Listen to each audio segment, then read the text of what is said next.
Hey guys, welcome back. So this is going to be part of my Canadian Soldier Reacts video series.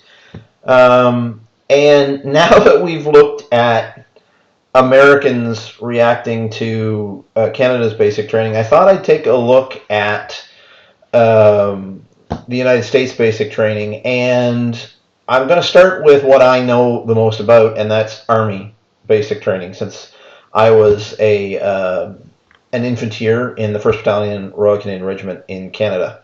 So let's do it. Let's see what now. After watching the one from Canada, there were a lot of things in there that just didn't look right, and I think a lot of that's because of the way that the videographers do this stuff.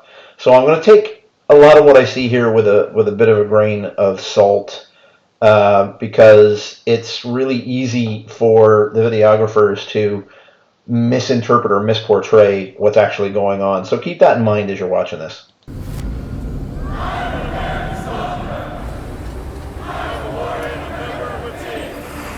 Okay, already the videography is making me sick. So the first thing that he said there, I don't know if you noticed or not, he said you got 90 seconds to get off this bus. So I went through basic training in 1987 in CFRS Cornwallis, Nova Scotia. And when we got there, the drill instructor, the marching NCO, got onto the bus. It was like, actually we were I think in the afternoon, so it wasn't too bad. Some other people got in like at 3 o'clock in the morning, but he got on the bus and he was all nice and bright and smiled. You know, how are you? How was your trip? Blah blah blah blah blah. Now get the off my bus! Go go go! So playing little games with us.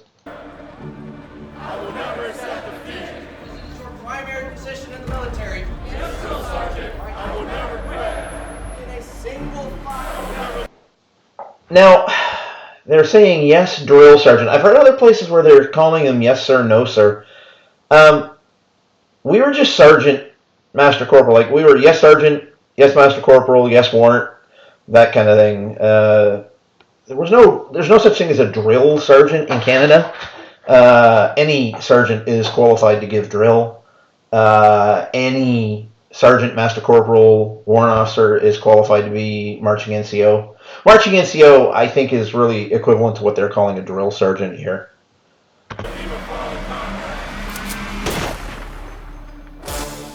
That looked like there's no prouder tradition than serving in the M4, which is very similar to the and basic combat training is your first step to becoming a respected member in the profession. That wouldn't be M15 anymore, it'd be the M4, but it's very similar. Training is demanding, both physically and mentally. But in the end, you'll feel a sense of accomplishment that you'll carry for the rest of your life. During this 10-week training process, you'll learn important Army values, traditions, and skills, such as teamwork, discipline, proper military dress, land navigation, rappelling, and 10 weeks, that's interesting. It's the same as Canada. The Army has 4 basic combat training locations, including Fort Moore, Georgia, Fort Jackson. Now this is interesting. They're saying basic combat. So in Canada, basic training just gives you the knowledge that you need to start your trades training. In my case, it was combat training. Battle school, we called it. So you get your 10 weeks just to familiarize yourself with the Army and weapons and things of that nature. Then you do another 13-week combat training course. South Carolina, Fort Leonard Wood, Missouri, and Fort Sill, Oklahoma. Your training location is determined by your specific Army job, which you'll learn in the Advanced Individual Training phase. And those trainees on track to become officers will go on to Officer Candidate School at Fort Moore after completing their basic training. So that's interesting too. In Canada, well, when I was there, I don't know exactly what's going on anymore, but in 1987 to 1998, when I was there, officer candidates and non-commissioned officers, or later non-commissioned members, NCOs or NCMs, of which a private is still an NCO. They're a junior NCO instead of a senior NCO. They weren't ever together. Officer candidates and recruits, never together.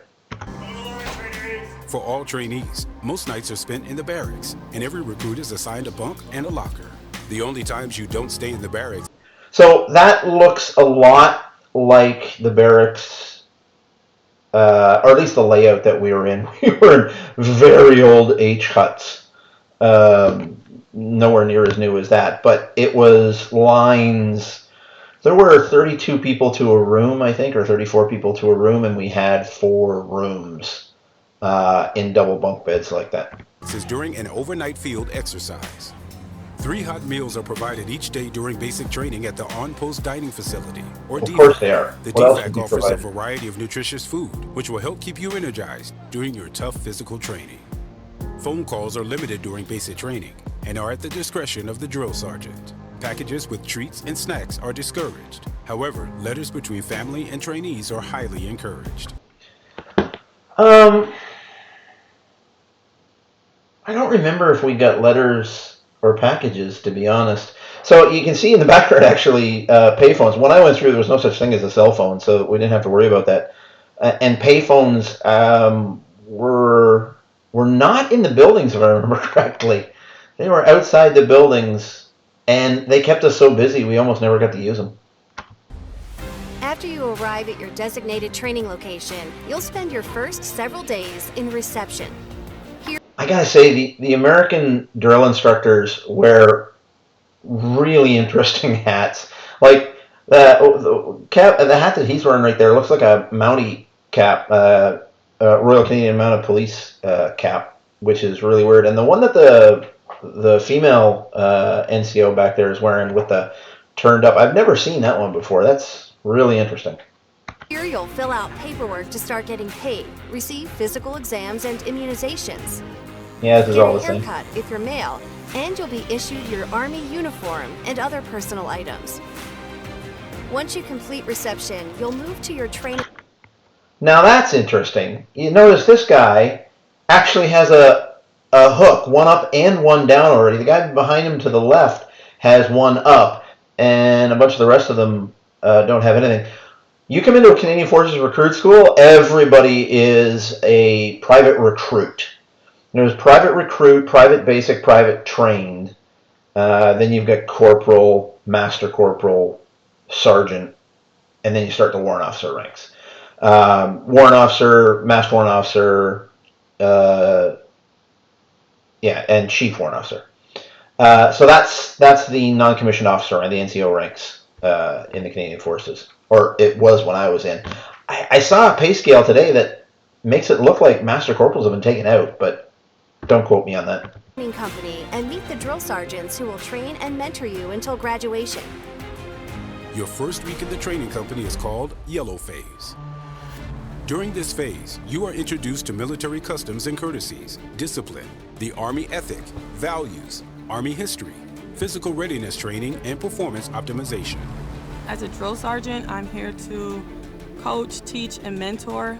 I teach trainees the basics, whether it be shooting, moving, communicating. They learn the basics. I Yeah, feel this is all as the thing. though I'm kind of taking a child and molding Oh, them. actually, hold on. I'm going to just back that up a second. Yeah, you see on the end of her rifle there, that yellow square thing, a little bit different in shape in Canada, but that's blank firing attachment. So this is obviously training. I feel as though Not a I'm live fire taking exercise. a child and molding them into something that they join Whoa, that is bad, Cam. in the army Wow. to be. Okay. And usually Whoa. it's to better themselves. They coming into the army to discipline themselves as well, to learn a new career path, something of that sort. So it's my job to show them a new way of life. After recruits complete Yellow Phase, they enter their next phase of training, called Red Phase, which Yeah, Canada doesn't have named. Well, again, all of this is when I came through in '87 to '98. We didn't have names of phases or colors. I mean, there were definite phases that we went through where we learned different sets of things. Like the the first week was all administration and getting our kit and that kind of thing. And then we moved on to physical fitness, dress and deportment, rank structures, that kind of stuff. And then right around the middle part, we were learning weapons, CS gas, things of that nature. And then at the end was our final evaluation. We went out live fire on the range. We did our 10-mile march, that kind of stuff. Which lasts about 3 weeks. Here you'll learn the fundamentals and traditions of being a professional soldier, including the warrior ethos and the soldier's creed. This phase includes daily physical training and other physical Warrior tasks, such ethos as the confidence and the course, soldiers. team development course, I guess we had bell tower, something kind of and similar. NBC chamber. This is where you start your fitness 17 transformation. characteristics of an The Army Combat Fitness Test is administered, so you will see how you do on your first PT test. This will consist of a deadlift, standing power throw, push-ups, a sprint drag carry, the plank, and a 2-mile run. And you'll learn basic soldier tasks like how to pack and load your rucksack and clean your issued weapon. Yeah, all of this is Hardest very part of similar red phase to what we for learned. me was definitely adjusting living with about 40 people in a bay, ranging from ages 18 to almost 40. And Again, different about the cultures and same. backgrounds and ethnicities. Learning to work Although- together as a team. When I went through, see, another guy with private hooks. I don't get that. How do you have private hooks if you're just learning how to be a soldier?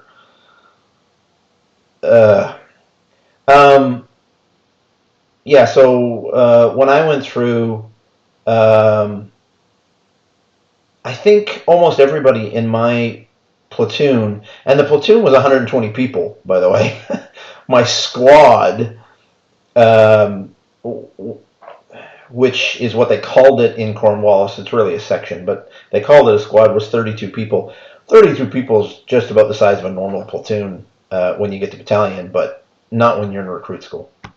It can definitely be one of the biggest challenges in red phase. After red phase, you'll enter white phase. This phase lasts about 2 weeks and increases the level of fitness training and your soldiering skills, including how to set a perimeter, hand-to-hand combat drills, basic rifle marksmanship, first aid, and land navigation. Yeah, you know, at a basic level, this is all quite similar to what we did in recruit school in CFRS.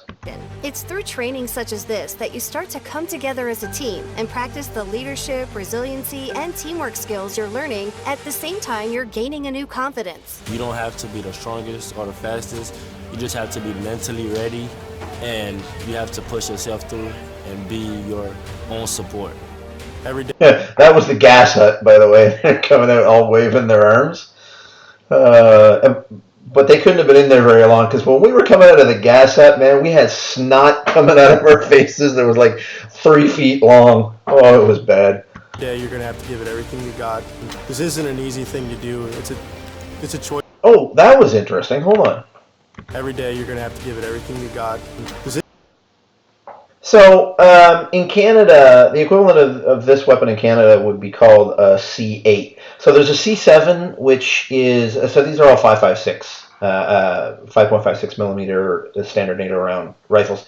The C7 is the standard infantry weapon, and it has a fixed stock and, I'll say a long barrel. It's not really all that long. Whereas the C8, which this would be equivalent to, has the collapsible stock. You can see that round thing there, and the shorter barrel. You can see it's actually quite a short barrel there.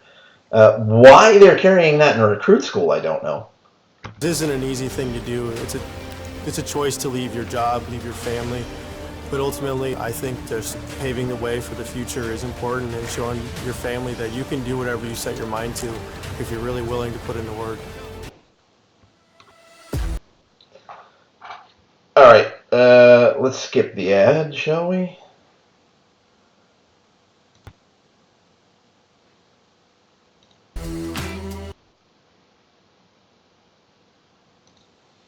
You gotta love YouTube ads. Sorry about that. All mental, and you have to constantly tell yourself like you will get through it and you will complete basic training. So, It's gonna keep how you far in are moving we every out day. here? The last phase, blue phase, Okay. is about 3 weeks long and completes your transformation from civilian to soldier. During this phase, you'll learn advanced marksmanship, the proper way to throw grenades, and maneuvering techniques. You're trained to engage targets and learn how to operate and move as a small team. The end of blue phase culminates in a nighttime infiltration exercise.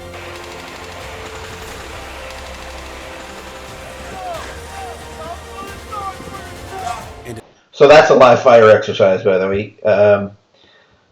Infiltration exercise means something very different to me, so I don't know exactly what he meant by that. But that was a live fire exercise that you just saw there.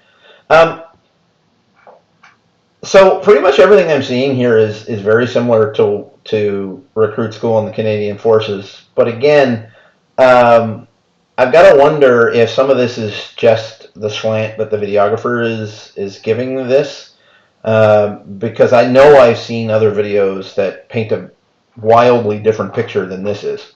The 10-mile road march. Oh, yeah, we did the same thing. Where you will receive your U.S. Army badge, which will be worn on the left shoulder of your uniform and your black beret. The importance of this ceremony is to be able to allow the trainees to be able to recognize what it is that they've accomplished, that the script that they've listened to from the beginning lets them know the legacy of which they are now a part of, where they've been called through this whole process. And keep in mind, like I was saying before, in Canada, this 10 weeks where you get to this point, that just entitles you to move on to battle school. That's the next thing that you have to accomplish before you're allowed to go to battalion. And once you're at battalion, that's where your real training actually starts. They've heard trainee, that now being able to be part of the soldier induction ceremony, that now they take that next step in their careers, in their lives, that they're no longer trainees, now they become soldiers. Your last week of basic combat training is graduation week. Yeah, so in Canada, again, it's something similar. Yeah, that's interesting. I don't remember, to be honest, whether you went... So you're private recruit definitely in CFRS, but I don't remember whether you become private trained. No, private basic, yeah. So private recruit, private basic, private trained. That's what it is. And I don't remember whether you get your private basic until... you get it after you finish boot camp or after you finish battle school. I can't remember. If anybody in the current Canadian Forces knows the answer to that, leave it down in the comments for me, please. Yeah, but these people have ranks already. There's one up, one down. I don't get it. How are you coming out of recruit school with ranks on your arm already? Like, in Canada, that one up, or at least when I was in, that one up, that meant private trained. You didn't get that until you've been in battalion 3 years, or in the Army 3 years, I guess. But you were well into battalion before you got that. Where you'll take your final PT test for graduation.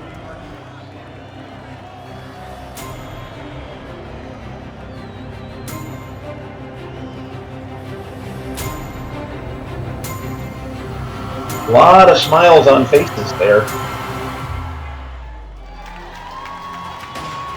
But this time also includes Family Day, in addition to the graduation ceremony itself. You'll also interesting spend time graduation out ceremony, I guess. processing and preparing for the next phase of your Army career, And, which is your well, hold on a second. I want to address something else. Look at how they're walking with their... So they're on a parade ground, obviously. They're in parade formation, and they're walking with their weapons slung over the shoulder on the back. That's just weird to me. time out processing and preparing for the next phase of your Army career, which is your advanced individual training. I've learned that. And why are they all walking with their rucks on their front? I mean, I see they got some sort of a water bladder on their back.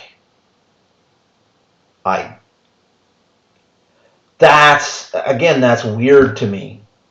Why are you carrying your ruck on your front just so you can have a water bladder on your back? Hook the water bladder up to your ruck.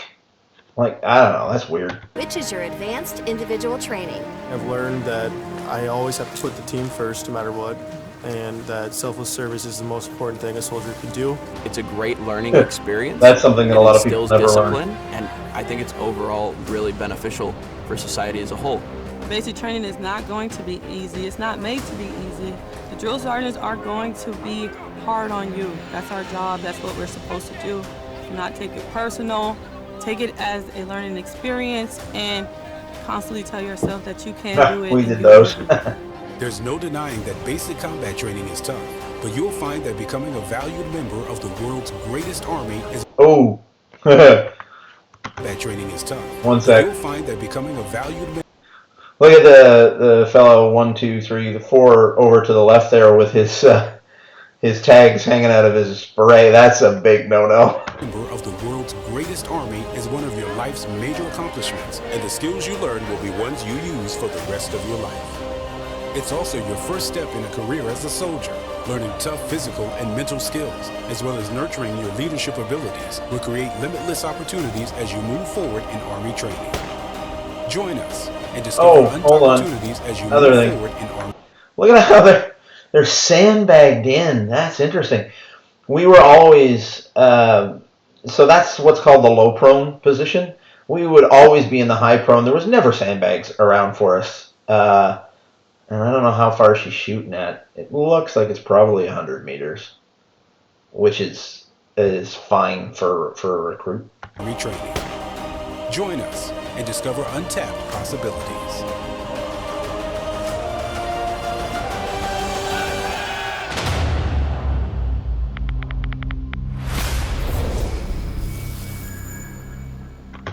Yeah, so all in all, I mean, if I can believe everything that this is saying, because I'll be honest with you, I don't always, because the videographers can put any kind of slant on it they want, not even necessarily because they want to, just because they don't understand what it is they're capturing sometimes. The one that they did for the Canadian Forces was just halfway out in left field. But if I can believe everything that they're saying, it looks actually very, very similar to what we went through in Canada. Now remember, I did a combat arms basic training course. So my instructors were all infantry, artillery, and tankers, Royal Canadian Dragoons. So it was PPCLI, RCHA, and RCDs were all my instructors. So my course might have been a little bit different. I know for a fact I've seen courses with Navy instructors and with Air Force instructors, and they were very lax compared to ours. Or at least they seemed to be from my point of view. Who knows if I was right or not. But yeah, all in all, they look pretty similar. So anyway, thanks for watching, guys.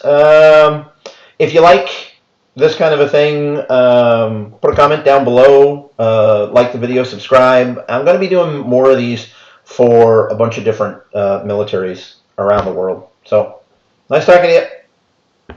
Bye.